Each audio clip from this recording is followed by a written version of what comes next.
નમસ્કાર દર્શક મિત્રો, આપ જોઈ રહ્યા છો the Times of Mahisagar news.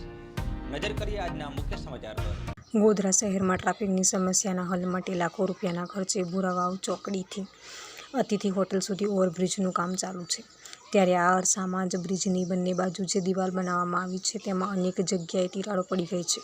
ત્યારે જાહેર જનતામાં આ બાબતે છૂપો રોષ જોવા મળી રહ્યો છે, કારણ કે લાખો રૂપિયાના ખર્ચે બ્રિજ બનાવવાની કામગીરી હાલ ચાલુ છે।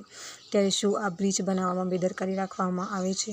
શું કામગીરીમાં ભ્રષ્ટાચાર થયો છે કે પછી હલકી ગુણવત્તાનું મટીરીયલ વાપરવામાં આવે છે?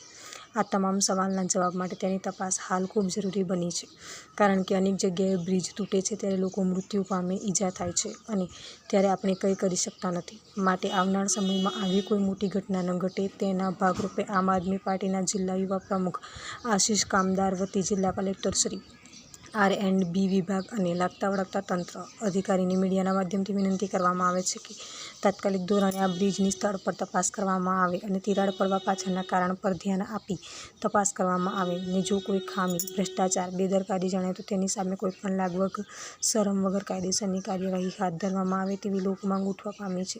જુઓ આગલા અંકમાં। વિસ્તારના પડે પરના સમાચાર જોવા માટે અમારી channel the Times of Mahisagar ન્યૂઝને લાઇક, શેર અને સબસ્ક્રાઇબ કરો।